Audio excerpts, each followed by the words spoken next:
தவக்காலத்தில் கத்தோலிக்க நோன்பு.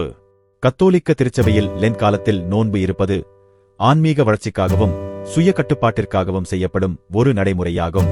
திருச்சபை கட்டாயமாக நோன்பு இருக்க வேண்டும் என்று கூறும் நாட்கள் ஆஷ் வென்ஸ்டே மற்றும் குட் ஃப்ரைடே மட்டுமே. இந்த நாட்களில் திருச்சபை சில தெளிவான விதிகளை வழங்குகிறது.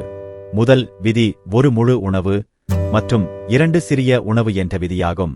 ஒரு நாள் முழுவதும் ஒரு முழு உணவு மட்டும் அனுமதிக்கப்படுகிறது. அதற்கு கூட 2 சிறிய உணவுகள் எடுத்துக்கொள்ளலாம், ஆனால் அந்த 2 சேர்ந்து ஒரு முழு உணவிற்கு சமமாக இருக்கக்கூடாது. உணவுகளுக்கு இடையில் சிற்றுண்டி சாப்பிட அனுமதி இல்லை. தண்ணீர், பால், பழச்சாறு, காபி அல்லது தேநீர் போன்ற பானங்கள் அனுமதிக்கப்படுகின்றன. 18 வயது முதல் 59 வயது வரை உள்ள ஆரோக்கியமான கத்தோலிக்கர்கள் நோன்பு இருக்க வேண்டும். தவக்காலத்தில் மற்றொரு முக்கியமான நடைமுறை மாமிச விலக்கு ஆகும். மாமிச விலக்கு என்பது சில வகையான உணவுகளை தவிர்ப்பது என்று பொருள். இது ஆஷ் வென்ஸ்டே, குட் ஃப்ரைடே மற்றும் தவக்காலத்தின் அனைத்து வெள்ளிக்கிழமைகளிலும் கடைபிடிக்கப்படுகிறது. மாடு, பன்றி, கோழி போன்ற நிலத்தில் வாழும் விலங்குகளின் மாமிசத்தை தவிர்க்க வேண்டும்.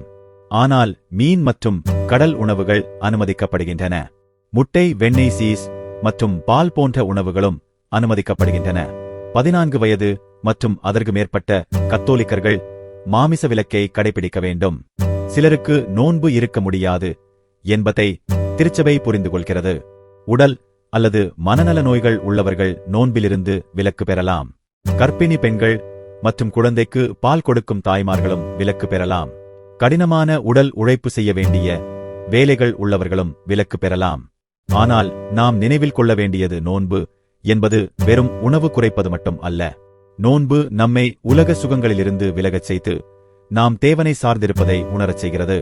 நோன்பு ஏழைகள் தினமும் அனுபவிக்கும் பசியை சிறிதளவு உணர உதவுகிறது. அதிலும் முக்கியமாக நோன்பு நமது இதயத்தை மாற்றி தேவனுடைய வார்த்தையை ஆழமாக ஏற்க தயாராக்குகிறது. ஆகையால் இந்த புனித தவக்காலத்தில் நாம் நோன்பை நேர்மையுடன், தாழ்மையுடன் கடைபிடிப்போம்.